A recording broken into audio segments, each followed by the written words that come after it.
kong kwento. Makinig po sana ng mabuti dahil tungkol ito sa ating mga tenga. Kung sila kaya'y makapagsasalita, ano kaya ang kanilang idadaing? Rambulan, suntukan, lakas kontra lakas ang labanan. Walang tantyahan kung saan tatama ang bira ng kalaban. At kapag minalas, sa tenga napupuruhan ng manlalaro.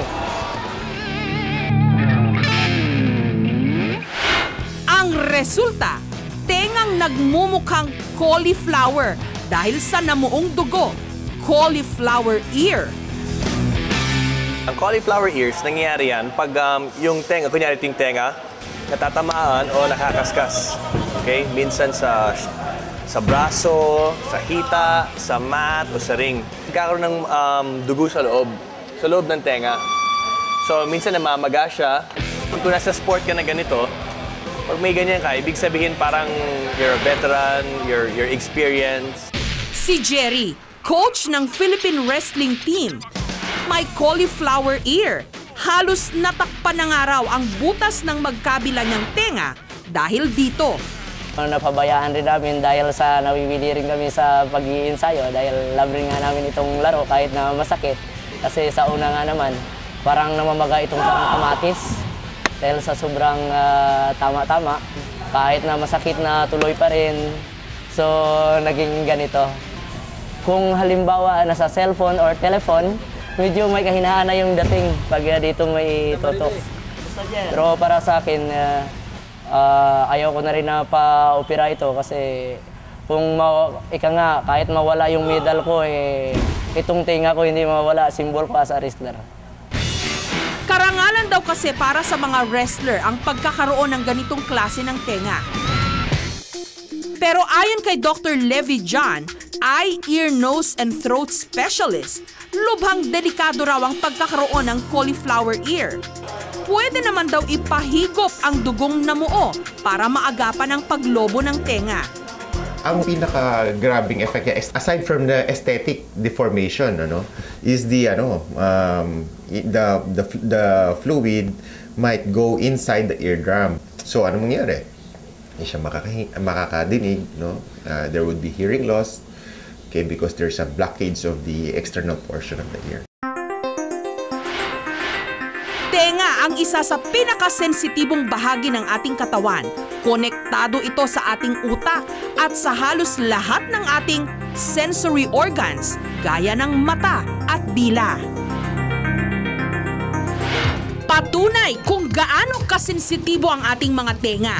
Pati sa paglilinis nito, dapat doble ingat. Minsan kasi, sa sobrang paglilinis, mas naipapasok pa raw ang dumi. Sa kabilang banda, malaki rin ang nagagawa ng tenga sa kabuuan ng ating itsura. Kaya naman ang iba, titiisin ang anumang sakit. Maisaayos lang ang kanilang dispalinghadong tenga. Ang 25 anyos na si Day, hiyang-hiya raw noon dahil hindi magkasing laki ang kanyang mga tenga. Lahat ng asaran nandyan. O hindi pantay yung tenga mo, parang tenga ng daga yung isang tenga, yung mga ganun. Siyempre nakakainis, yung inis, tapos yung bakit kasalanan ko bang magkaroon ng ganong klaseng tenga, yung mga ganun. Yun. Tapos talagang yung confidence level mo, bababa siya. Ang nahanap na solusyon ni Day, otoplasty o operasyon para pantayin ang sukat ng kanyang mga tenga. Otoplasty is what we call as ear reshaping. Marami sa ating mga kababayan, especially it's more predominant among females, that yung merong congenital anomaly on the development of the ear. Sa operasyong ito, papahiran muna ng anesthesia o pampamanhid ang pasyente. Pagkatapos nito, susukatin na ang lapad ng kanyang mga tenga. Sunod na mamarkahan ang laki ng bahaging tatanggalin. Matapos bawasan ang laman at saka ito tatahiin. Ang ganitong operasyon nagkakahalaga ng 30 hanggang 40 mil.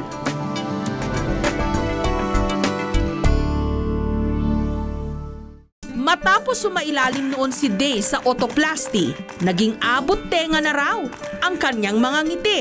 Dahil dito, lakas loob din siyang sumali sa isang beauty pageant. Confidence, meron na siya. Oo, pwede ka mag-smile anytime. Ganun. Hindi ka na kumukuha ng angulo sa picture na itatago mo yung sa mong tenga. Pinaniniwalaang sa unang buwan pa lang ng sanggol sa sinapupunan ng ina, nabubuo na ang mga tenga. Pero dahil sa ilang genetic abnormalities, maaring hindi magtuloy-tuloy at mauwi sa kondisyong kung tawagin, microtia. Kagaya ng sitwasyon ng 23 anyos na si Glenn. Inborn siya. Actually, normal yung hearing ko normal lang. Kaya lang, pag yung sobrang layo or kunwari, di ba meron tao nagsasalita na hindi bukang-buka yung bibig, doon di ko naririnig.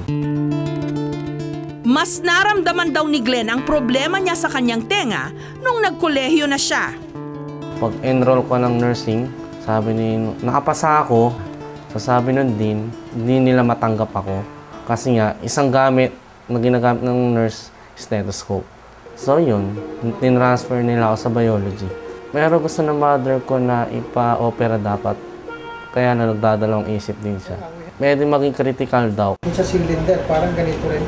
Ang tanging solusyon daw sa kanyang problema, ang paggamit ng artificial ear na adhesive type o yung idinidikit lang. O kaya naman, implant na nakabaon sa laman. Si Koji, isang maxillofacialist o yung gumagawa ng mga prosthesis o artificial na tengang gawa sa silicone. May kamahalan nga lang ito. 50,000 pesos kada pares. It should be natural talaga. It should be nobody noticed it has something like on his face. So we have the technique to make the margin will be disappeared. Excited din, siguro, kasi medyo nga expensive. Pero pag may time na nagkaroon siguro ng pera, hindi ako magdadalawang isip na magpagawa. Pero ang iba, anuman ang kakaiba sa kanilang tenga, hinding-hindi raw nila ito babaguhin.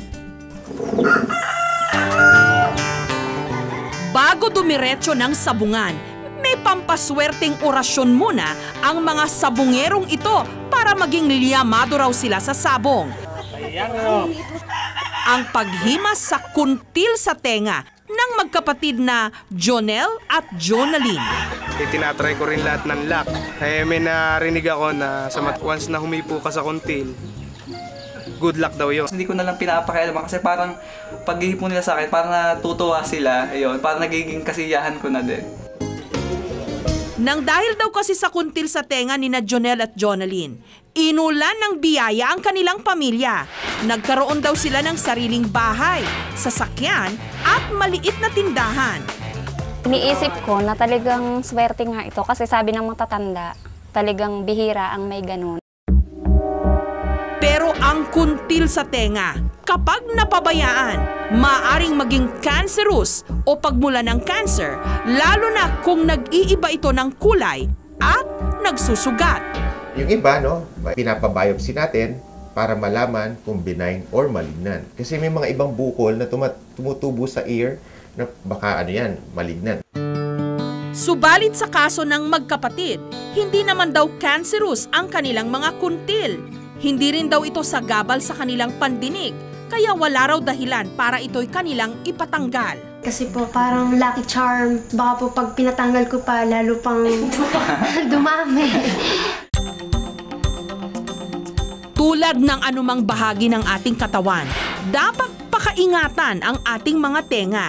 Binigay ito ng Panginoon para maging maayos ang ating pandinig dahil minsan mas marami tayong matututunan kung matututo rin tayong makinig sa halip na tayo lang ang pinakikinggan.